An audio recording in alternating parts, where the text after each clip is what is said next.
Bonjour Fabrice, merci d'être avec nous pour le Méridional. Aujourd'hui, on va faire un petit retour sur le match OM Saint-Étienne, donc il s'est soldé par un 3-1 pour l'OM. Donc un match que beaucoup ont apprécié, vous allez nous dire pourquoi, et que Bilal a commenté pour le Méridional sur la chaîne Twitch. Donc on va revenir un peu là-dessus, développer, et puis ce sera aussi un tremplin pour que les auditeurs suivent les prochains matchs. N'hésitez pas à suivre le Méridional pour les prochains matchs avec Bilal et Fabrice. Donc Fabrice, comme d'habitude, on va voir ce que tu as aimé, ce que tu n'as pas aimé. Tu pourrais d'abord nous parler donc, de l'attitude des joueurs sur le plan mental et revenir sur ce que tu entends par attitude. Effectivement, sur le plan mental, on a vu une équipe qui a été en action, j'ai envie de dire, puisque sur les trois précédents matchs, on n'a pas fait des matchs pleins, c'est-à-dire, je m'entends, sur 90 minutes, ça a été par à coup. Et là, aujourd'hui, c'est une équipe qui a vraiment pris des choses en main, une équipe qui a été en action et qui n'a pas attendu d'être menée au score, comme on a pu le voir lors du match face à Montpellier ou lors du match face à Nice, où ils ont été plutôt à réaction. Là, ils ont pris, j'ai envie de dire, le taureau par les cornes. Ils ont attaqué le match comme il se devait. Ils ont fait preuve de concentration, de détermination. On a senti une volonté aussi de la part de tous les joueurs pour prendre le jeu à leur compte et pouvoir malmener cette équipe de Saint-Étienne. Donc, on a vu un match comme on a eu l'habitude de voir avec le jeu de Sampaoli, un match spectaculaire qui était plaisant à voir à la télé. Et il nous doute que les supporters ont pris énormément de plaisir à observer, à voir ce match. Tu nous parlais aussi de l'amélioration de l'animation du jeu. Pourquoi est-ce que tu dis que l'animation du jeu a été plus aboutie que lors des derniers matchs?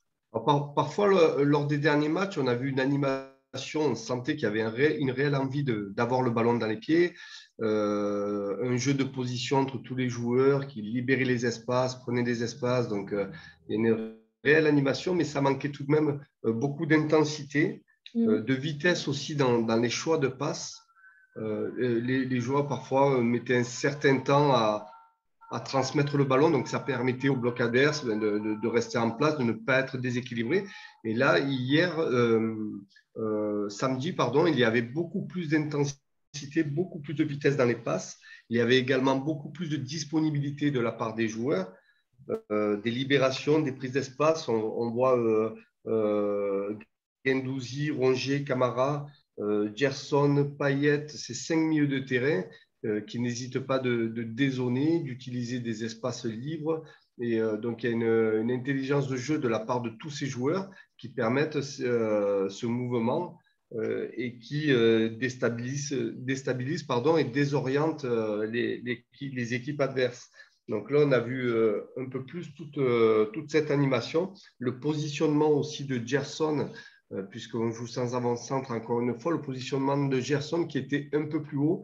Il y avait également beaucoup plus de courses verticales, donc qui permettaient aussi d'étirer les lignes et de retrouver tous ces joueurs qui ont de la qualité technique comme Payet, Guendouzi, Rongier, et qui permettaient d'animer le jeu. Donc, on a vu une meilleure animation de jeu par rapport au match précédent. Est-ce qu'on peut parler de match référent?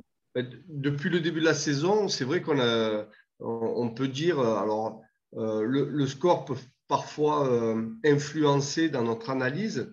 C'est vrai que là, l'Olympique de Marseille a mené beaucoup de spectacles, gagne 3-1. Et donc aujourd'hui, ça peut fausser l'analyse. Mais vraiment, ils ont fait un match solide.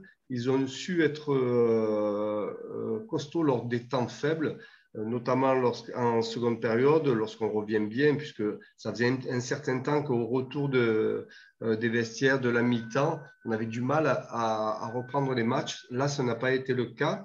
Il y avait toujours les mêmes intentions, ce qui a permis de rapidement prendre l'avantage, l'ascendant sur le match.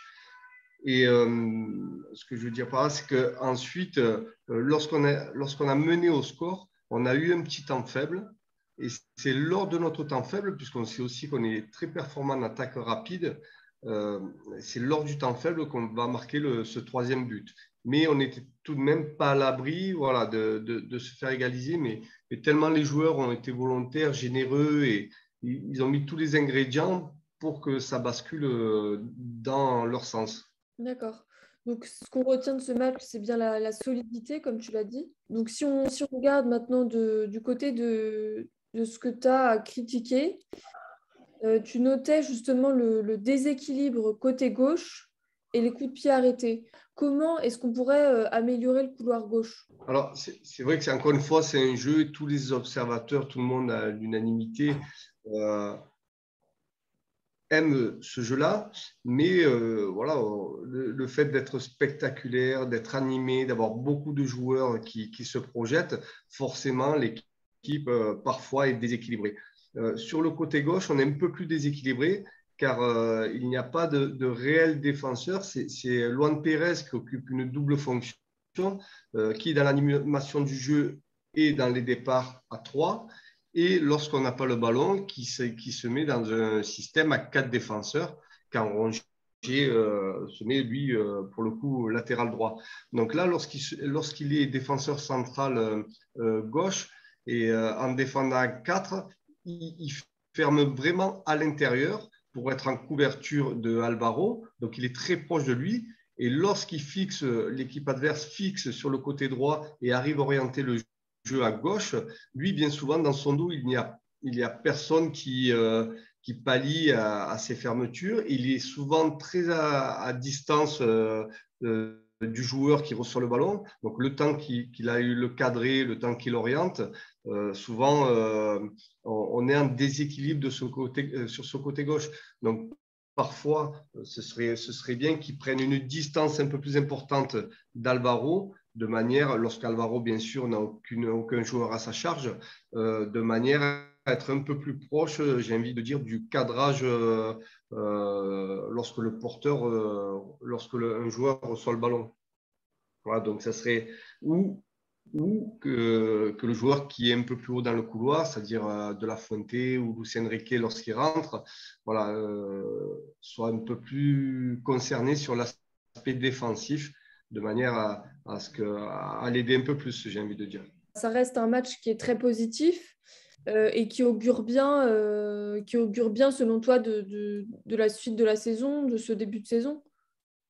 Oui, là où c'est positif, c'est qu'on voit une amélioration dans le projet de jeu de l'entraîneur. C'est vrai c'est quelque chose qu'on ne voyait pas auparavant. Souvent, les entraîneurs français, on a une formation, une culture, je n'ai pas envie de dire défensive, mais on est concerné quand même sur l'aspect défensif, sur le bloc équipe. Donc, il y a un peu c'est pas de fébrilité, les mentalités tentent à changer, mais on reste quand même un peu scolaire, j'ai envie de dire. Et là, aujourd'hui, c'est quelque chose de nouveau qui est apporté euh, sur la Ligue 1, avec voilà, un jeu un peu plus spectaculaire, avec ses qualités et ses défauts, mais tous les défauts observés lors des premières rencontres ben, sont progressivement gommés. Mais l'équipe voilà, sera tout de même, avec ce jeu qui est spectaculaire, sera tout de même, encore une fois, en déséquilibre. Et sur certains matchs, ça sera un peu difficile lorsqu'ils seront peut-être menés au score, mais il y a une nette amélioration sur la compréhension des consignes qui sont données de l'entraîneur. Donc, on voit vraiment une amélioration dans le jeu et on prend du plaisir à observer cette équipe. Eh ben, merci beaucoup pour ton analyse. En tout cas, on attend avec impatience tes commentaires et ceux de Bilal pour le prochain match. Oui, là, il y a une petite trêve internationale. L'équipe de France joue mercredi. Donc, ils vont avoir le temps de peaufiner tout ça. Puis, on pourra se retrouver effectivement avec Bilal qui a commenté le match tout seul la fois dernière. Et c'est vrai voilà, il a très, très bien commenté le match. On a pris énormément de plaisir. Enfin, moi, personnellement, j'ai regardé le match en décalé. J'ai pris énormément de plaisir à écouter Bilal puisque j'étais en déplacement. Voilà, il a mené les débats comme il se devait.